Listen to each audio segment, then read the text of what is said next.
Today, we're going to talk about what goes into your FI number. So Nathan Frey, one of our Budgetdog Academy students, asked me this question a while back, but I think this is probably relevant to you, and I want to make sure I break this down in detail. So when we talk about FI number, what is the FI number? The FI stands for financial independence. So it is the number that once you get to from an investment perspective, you are now financially free and you can live a life of whatever you would like to do on a daily basis. This is something my wife and I got to at the age of 32, and I want to show more people exactly how to do it, but also the true considerations that go into this besides just a number. So let's break this down on the screen really fast. So the very first thing we want to look into is the timeline. And so I have a calculator. I'm going to show you in a second exactly how to do this and how to calculate it, but I need to know a realistic timeline, because when I talk to people and I say, okay, what is the timeline in which you want to actually retire or, live the life that you want to live? Most people are like, well, today. And that's fine, and I understand, but it needs to be understood that we need an actual realistic timeline. And typically, don't want to burst your bubble, it is at least a decade away, unless you're very far ahead already and you've already worked towards this, or it could be even 2 decades away. But I think along the way, what I will explain in detail here shortly is that there are levels to this. So financial freedom is like full financial freedom, but it's not black and white. There's some gray area in between where during that timeline, let's say you have a 20-year time window to become financially free.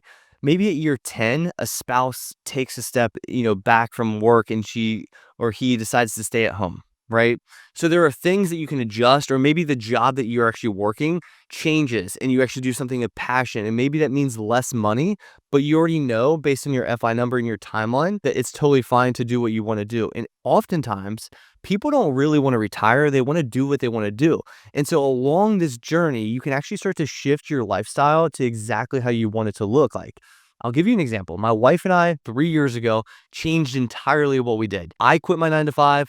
She quit her 9 to 5. She stayed home. I began to run my own business. And so we shifted into the life that we wanted to live at the age of 30, but we didn't come be actually financially free until 32. So sometimes it's not black and white. Like I said, sometimes this is a slow progression in a change of lifestyle with time. And so that's something else you got to consider. So don't get discouraged if you see the number today. You calculate the number with our free tool that we're going to give you in the show notes below. Don't be discouraged, because you might have way more opportunity than you actually think. So the timeline has to be realistic. Do not tell me tomorrow. Let's think 10, 20, maybe even 30 years away. The second thing is desired lifestyle.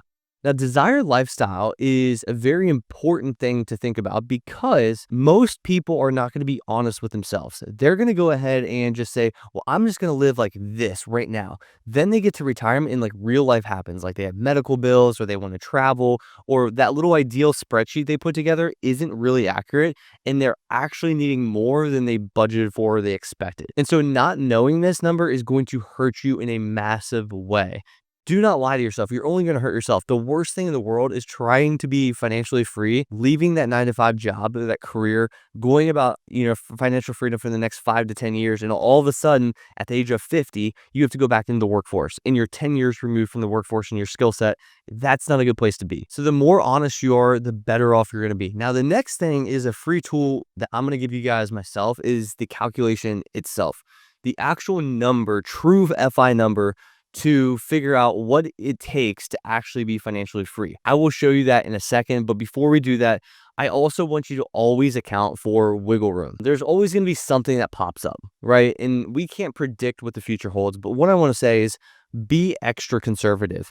I will tell you this, the average kid from age 0 to 18 costs about $250,000 in the United States. Our daughter, she's immunocompromised, she has a seizure disorder, and we've spent over that at the age of 3, to give you perspective. So averages are great. Data out there is great, but everybody's situation is going to be different, and you have to account for stuff that pops up. So I would be extra conservative in this estimate. Now, with that being said, let's shift over to the actual financial freedom tool that I think is going to help you guys a lot. So this is a personal tool that I have myself, and I think this will help you a lot, and I'll put it in the show notes below so you guys all can use it. But let's walk through exactly what this means, okay? So the first thing I want to know is how much in investments that you have, right? So let's just say we have $100,000 sitting in our investments. That could be a 401k, that could be an IRA, that could be a taxable brokerage, all that kind of stuff, right? We have 100,000 collectively with our investments. That is our starting point. What are our current monthly expenses? Now, when we put current monthly expenses in here, we really want to think about our future monthly expenses in a sense, right? Because when we become financially free, technically speaking, we are thinking in the future. We are thinking the expenses that our lifestyle is going to, need at that time in the future. So really, truly think about your monthly expenses in the sense of that. Back to this sheet right here is be honest, be realistic. That's okay. And be conservative, right? These three metrics of all the considerations that go into this calculation are going to be huge. They're going to help you. You're going to be better off as a result. So be honest with yourself when you do this. So let's just say that's $5,000. Let's say our target age is actually 50 years old. So we update this to 50 years old. And let's say our current age is 30 years old. So we're 30, we're 20 years away from our expected target FI age. So like when we're going to be financially free. And then how much are we contributing right now? So let's say right now we're contributing $2,000 a month, right? And what is our expected return? You can keep 8%. I have a default in here for you. But honestly, it just kind of depends. It depends if you're educated. If you're educated, you know what you're doing. I think 8% is a pretty realistic number. You could be upward of 10. You could be north of 10 if you're better than the market type stuff. So it does depend. Historically speaking, the market, the S&P 500 in particular, has returned 10%. But that is not the case for most people. They're not probably going to get 10% return over the long haul. They're probably going to be a little south of that. And that's very normal. You don't want to be very south of it. That's going to be an issue. So given this, your estimated portfolio target is $2.7 million. This is what you need in your actual portfolio by the age of 50 years old, starting at 30, contributing, all the stuff, all the other facts that we have on the screen.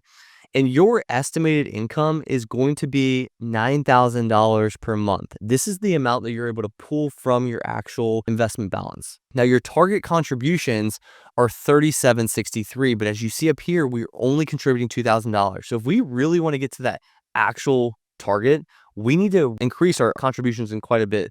So if our current portfolio is 100,000, this gray bar right here, our estimated current growth based on what we input up here is at this yellow end of the yellow bar, gold bar right here. So we're only projected to have about $1.6, $1.7 million, and we are short by almost $1 million by the age of 45. So it's 2025. This is the current year, 20 years, obviously 30 to age 50, which would be 2045. We need to do a lot more, which then down here says, based on your inputs, it's estimated by age 50, 2045, you could need 2.7 million, the 2.7s right here, invested to reach financial independence. Following your current investment strategy, you're projected to have 1.6 million, 1.7, like we said, by 2045, leaving a huge gap. To help close the gap, consider a monthly investment of $3,700 to help reach that target. So if you adjusted this, obviously, you would have this $3,763, and now this would go to zero, right? But let's go back to $2,000 right here. If I have this gap, my next step is understanding my free cash flow, because this 2,000 is derived from my free cash flow. This is where a budget tool comes into play. If I don't have a good budget tool at play, I don't know how much I actually have at play. So let's say our income is $10,000, and this is just my internal sheet that I use personally and also my Budgetdog Academy students. But let's say your income's $10,000. Your variable expenses are $7,050, and your savings and investments are $2,950. So you're close.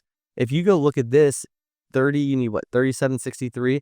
So if I look at this ideal number, if I can type in right, 3763, I do not have enough to save up. But let's see how much short, what's my deficit? 3763. Let's take the difference of that minus our 2950 that we currently are doing. We're short $813. So this is my gold mine. If I now know the clear-cut picture of exactly what I need, there is no guessing in personal finance. It is crazy when people don't know these numbers and don't know how to find these numbers, because that just tells me there's a lack or a knowledge gap, that if they found these, they'd be totally fine. This 813 is the key to your financial freedom. There are multiple ways you can do it. You can increase your income or you can decrease your expenses. I can tell you right now, if you're looking at this, my first go-to is, at least in my head, is to increase my income. Thinking of value-add activities that you can help other people with to then make an extra $813 a month. How can you actually make $813 a month? There are millions of ways. I help students think through this all the time. That shouldn't be hard to do, an $813 gap. That should be fairly simple and straightforward. The problem becomes is if you can't find a way to earn that extra income, now we got to cut our expenses. And that is the only way. Here's the other kicker. Let's say neither one works, or we have made excuses as to why this won't work for us. Those people, well, this won't happen. There's no way I can make that much. Yeah, you can. Very simple, actually. I could do this in my sleep, and I will show you how to do it in my sleep if you ever work with me in Budgetdog Academy. And in fact, if you guys are looking to take your game to the next level, all you got to do is click on this button right here, learn how to invest in financial freedom. And this would take you over to taking this to the next step, which I highly recommend you to do. Just be smart. Don't be dumb. And so this right here, this financial independence calculator is all good for this. But if I can't get this number, my goal in 20 years, this is where the realistic part comes into play. Maybe I change this to 55 and I see what my need is. Now it's 2531. So now instead of needing 3763, I can just go back here and adjust my age and numbers. And so 2531 per month, boom, that is more than I actually have invested right here, 2950. So I actually have a surplus. So now it's 2950. And it would be 2950. Well, sorry, it'd be 25. What was it? 2531, 2531. I have a gap of, or a surplus of 419. And so I actually have $419 more, which I can kind of speed it up and you can kind of play these numbers. Maybe it's 53, maybe it's 54. You get my point. Probably about 54 here, 2736. We're pretty close. So you can adjust these numbers, and this is how you actually get to that number. Now, once you actually do so, all of these investments right here that you have set up for that FI number need to be automated. So now every time our income increases, our automations stay the same. We can increase those, but they never break. We keep them base level at all times.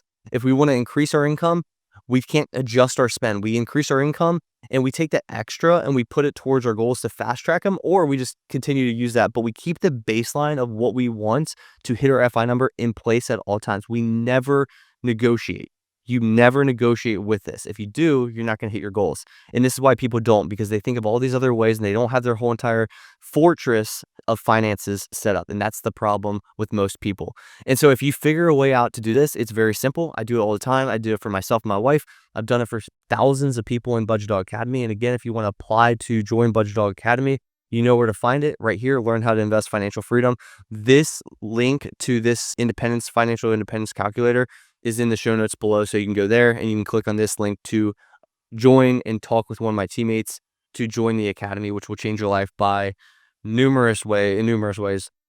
It's the best thing in the world. So anyways, guys, let me know if you guys need additional help. Send me DMs, ask me questions. I'm always here on Instagram, social media, anywhere. Do not be shy. Ask questions. And I will see you next Monday.